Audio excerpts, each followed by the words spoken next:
आज हम लोग ईवीएस के प्रथम चैप्टर की शुरुआत करेंगे जिसका नाम है परिवार, और परिवार की अंग्रेजी क्या होती है? फैमिली।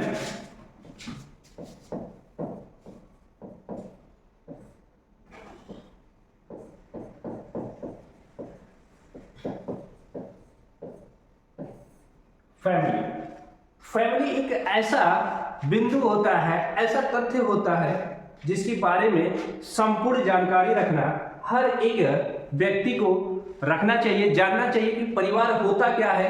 क्योंकि परिवार एक समाज का निर्माण करता है, समाज के लोगों में रहने, उठने, बैठने, तौर तरीकों को सिखाता है, समझाता है। अगर हम लोग परिवार के परिभाषा की बात करें तो परिवार क्या है?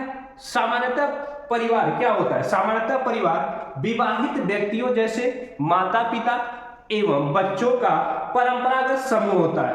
और यह सारे कैसे परंपरागत समूह होते हैं? जो सभी क्या होते हैं? रक्त संबंधी होते हैं। मतलब परिवार क्या होता है? परिवार सामान्यतः परिवार विवाहित व्यक्तियों जैसे माता पिता एवं बच्चों का परंपरागत समूह होता है जो आपस में रक्त संबंध रखते हैं, जैसे भाई बहन, चाचा चाची, मौसी, बुआ, नाना नानी, मामा इत्यादि। अब परिवार के कुछ बिंदुओं की बात कर लिया जाए जिसपे परिवार क्या होता है, चलता है। इसमें पहला बिंदु हम लोग ले लेते हैं जिसपे परिवार, तो परिवार में पहला बिंदु आएगा यौन संबंध।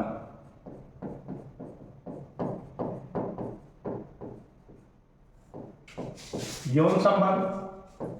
आगे हम बात करें तो एक वैवाहिक रूप, मतलब परिवार है तो जोड़ा कैसा रहेगा? वैवाहिक रहेगा।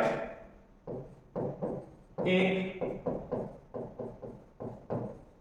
वैवाहिक रूप। उसके बाद बात करें परिवार का क्या रूप होना चाहिए था? वंश परंपरा एवं नामकरण की प्रणाली। ये परिवार के गुण है। वंश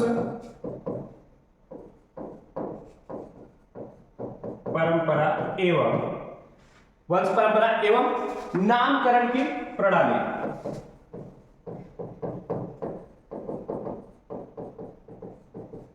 नामकरण। आगे इसके बिंदुओं को परिवार के हम लोग देखेंगे तो आगे क्या? एक सामान्य निवास स्थान। परिवार है तो परिवार क्या करते हैं? एक निवास स्थान रहता है जहां पे सभी लोग क्या करते हैं? परिवार के लोग मिलकर रहते हैं। तो परिवार में एक निवास स्थान का भी होना जरूरी है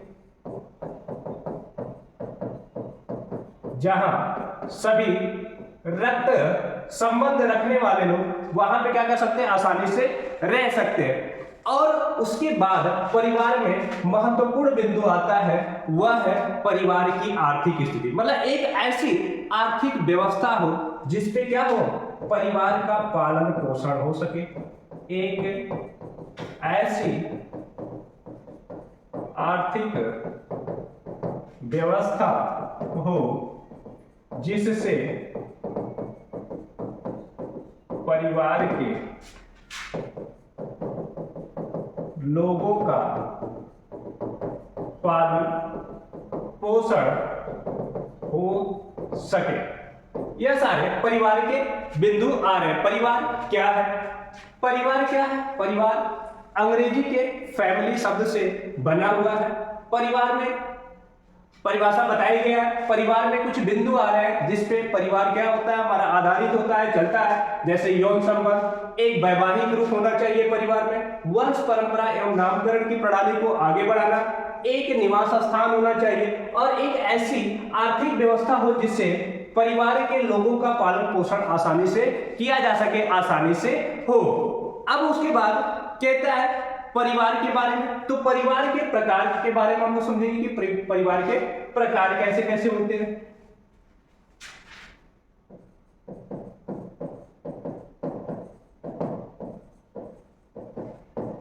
परिवार के प्रकार, तो परिवार है तो परिवार के प्रकार आएंगे। यहां पे हम आपको परिवार के 3 प्रकार को समझाएंगे, जबकि भारत की परंपरा के अनुसार परिवार 2 प्रकार के होते हैं, लेकिन यहाँ पे हम लोग 3 प्रकार के समझने का प्रयास करते हैं। परिवार के प्रकार, तो परिवार कितने प्रकार के होते हैं? परिवार 3 प्रकार के होते हैं। पहला परिवार आएगा, तो पहला कौन सा परिवार आएगा? एकल परिवार।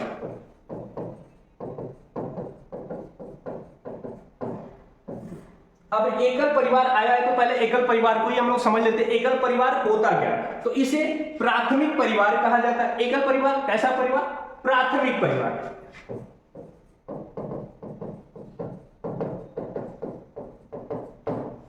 एकल परिवार को प्राथमिक परिवार कहा जाता है, जिसमें शामिल कौन होता है, इसमें शामिल होंगे पति होगा, पति की पत्नी व उसके बच्चे, इसको प्राथमिक परिवार माना जाता है। एकल परिवार क्या होता है, एकल परिवार को प्राथमिक परिवार माना जाता है या कहा जाता है, जिसमें पति पत्नी व उसके बच्चे क्या होते हैं, सम्मिलित होते हैं, शामिल होते हैं। यह तो हो गया हमारा एकल परिवार। अब दूसरे पे आएंगे हम लोग, दूसरा कौन सा परिवार हो गया, तो दूसरा हो गया मिश्रित परिवार। अब ये मिश्रित परिवार को समझेंगे। यह मिश्रित परिवार क्या होता है, मिश्रित परिवार क्या होता है, तो मिश्रित परिवार क्या है, इसमें दो या दो से अधिक क्या होता है, परिवार से मिलकर जो परिवार बनता है उसको मिश्रित परिवार कहते हैं। मतलब दो या दो से अधिक परिवारों का क्या, दो से अधिक परिवारों का जहां पे मेल होता है वह मिश्रित परिवार बन जाता है। दो से अधिक परिवारों का संबंध या मेल कह सकते हैं। दो से अधिक परिवारों का जहां संबंध होता है, आपस में रिश्ते जुड़ते हैं, उन दोनों परिवार मिलकर कौन सा परिवार बनाते हैं, मिश्रित परिवार बनाते हैं। ये मिश्रित परिवार का निर्माण करते हैं। अब इसमें मिश्रित परिवार कैसे, जैसे बहुपत्नी या बहुपति परिवार, बहुपत्नी या बहुपति वाला परिवार, कैसा परिवार इसमें शामिल होगा, जैसे बहुपत्नी या बहुपति। बहुपत्नी बहुपति से क्या तात्पर्य है, बहुपत्नी का मतलब हो गया कि एक व्यक्ति की कई सारी पत्नियां हो गई, और बहुपति का क्या मतलब हो गया, ऐसा व्यक्ति जिसके ऐसी बहुपत्नी क्या हो गया कि ऐसा व्यक्ति जिसकी बहुत सारी पत्नियां, और बहुपति मतलब ऐसी स्त्री जिसके बहुत सारे पति हैं, यह आपका क्या हो गया, बहुपत्नी या बहुपति वाला परिवार। अब बहुपति जैसे आप उदाहरण ले सकते हैं, पांडव का महाभारत में, वहां पे क्या था, द्रौपदी थी। द्रौपदी एक स्त्री थी और उनके कितने पति थे, 5 पति थे, तो वह क्या बहुपत्नी वाला परिवार हो गया। अब इसमें अब हम लोग तीसरे नंबर पे पढ़ेंगे। तीसरा नंबर कौन सा आएगा, संयुक्त या रक्त संबंधी परिवार। संयुक्त या रक्त संबंधी परिवार।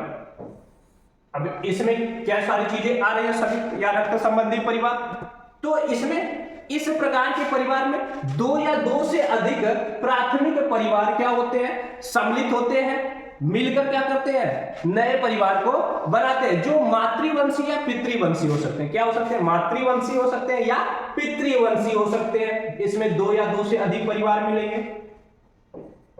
दो या दो से अधिक कैसे परिवार होने चाहिए, प्राथमिक परिवार।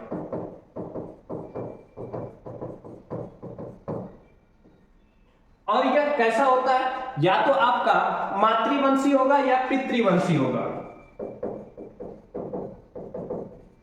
मातृवंशी या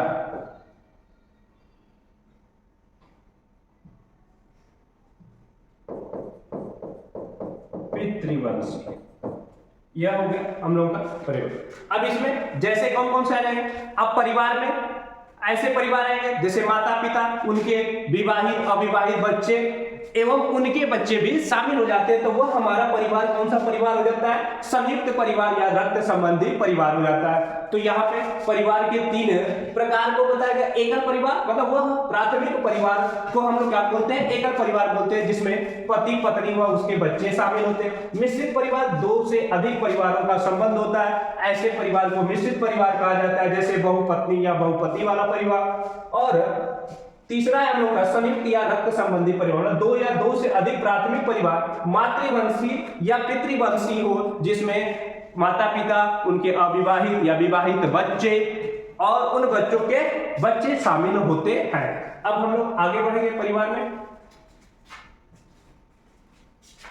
परिवार के कार्य, परिवार के कार्य क्या होते हैं, किस प्रकार के परिवार होते हैं।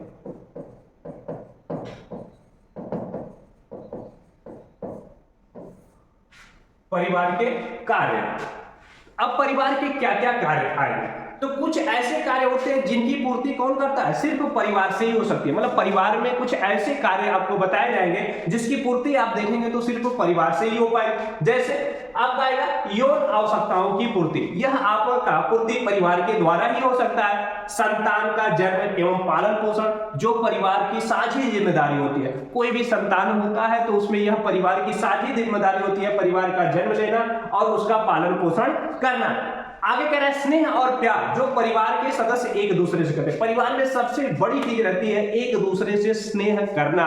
बाहर आप कहीं है तो कोई किसी से कोई काम आप कह रहे हैं वह नहीं करेगा, आपका काम चल जाएगा, लेकिन परिवार में यदि आप ऐसा कर रहे हैं तो काम चलने वाला नहीं है। एक वहां पे एक दूसरे का सम्मान करना होता है, एक दूसरे की बातें सुननी रहती है। कोई भी बालक हो बाहर जब वो कितना भी बदमाश हो, लेकिन जब परिवार में जाता है तो अपने बड़े भाई बहन हो, उसके माता पिता हो, उन सब की बातें वह जरूर सुनता है, जरूर मानता है, वह उनके अधीन रहता है। यही सारे गुण परिवार के होते हैं। वो बाहर लड़का रहेगा तो उनकी बातें न सुन सकता है, नहीं मान सकता है बाहर के लोगों का, लेकिन वही परिवार की बात आ जाए तो वह तुरंत उस बात को एक्सेप्ट कर लेता है, मान लेता है। आगे क्या कह रहा है, शैक्षणिक कार्य। परिवार है, कई सारे बच्चे हैं, अगर शैक्षणिक कार्य कर रहे हैं तो परिवार के सदस्य उसमें क्या करते हैं, सहयोग करते हैं, उनको आगे शिक्षा देने के लिए, आगे उनको बढ़ाने के लिए, उनकी शैक्षिक स्थिति सही करने के लिए लगातार प्रयास परिवार द्वारा मिलजुल कर किया जाता है। मनोरंजनात्मक कार्य। अब कोई परिवार है, मनोरंजनात्मक कार्य, कोई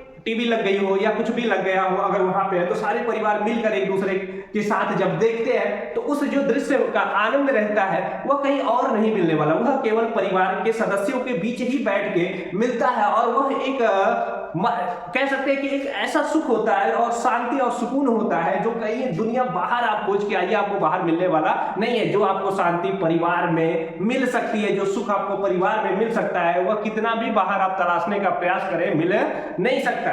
आगे करें कि परिवार में बहुत सारे लिंग आधारित चुनौतियां भी होती हैं। इसको समाज में एक्सेप्ट किया भी जाता है और समाज के लोग जो जागरूक लोग हैं इस पे लगातार काम भी कर रहे हैं, वर्क भी कर रहे हैं कि नहीं इन सारी लिंग आधारित चुनौतियों में सुधार हो, वहां पे बच्चा और बच्चियां दोनों का एक समान सम्मान किया जाए, एक समान शैक्षणिक अवस्था बनाई जाए। अब इसमें क्या होता है, बालक एवं बालिकाओं और स्त्री पुरुष में क्या किया जाता है, भेदभाव किया जाता है। अभी बहुत सारे परिवार हैं जिसमें यह सारे भेदभाव अभी देखने को मिलते हैं, लोग जान रहे हैं, समझ रहे हैं, फिर भी वह क्या करते हैं, अगर स्कूल में ही भेजा जाए तो वो क्या करते हैं, अगर उनका लड़का है तो लड़के को क्या करते हैं, लड़के को अच्छे विद्यालय में भेज देंगे, लड़के को अच्छे विद्यालय में भेजेंगे। और वही लड़की है तो उसे क्या करेंगे, कोई भी गांव का या शहर में छोटा मोटा विद्यालय हो वहां पे भेज देते। तो इतना अंतर आता है लड़के और लड़कियों में, तो यह लिंग भेद नहीं करना चाहिए, ऐसा भेदभाव परिवार में नहीं करना चाहिए। यह सारी चुनौतियां अभी भी समाज में बनी हुई है जिसको हमें क्या करना है, दूर करना है। लोगों को निरंतर जागरूक करते रहना है कि नहीं ऐसा नहीं होना चाहिए। यदि आप अपने परिवार का, अपने क्षेत्र का और अपने देश का संपूर्ण विकास चाहते हैं तो उसमें बालक हो या बालिका हो, स्त्री हो या पुरुष हो, सबका शैक्षणिक विकास, मानसिक विकास होना अत्यधिक जरूरी है। अन्यथा कहीं न कहीं हमारे देश के, हमारे क्षेत्र के और परिवार के विकास में वह बाधा बनती रहेगी या बनी रहेगी।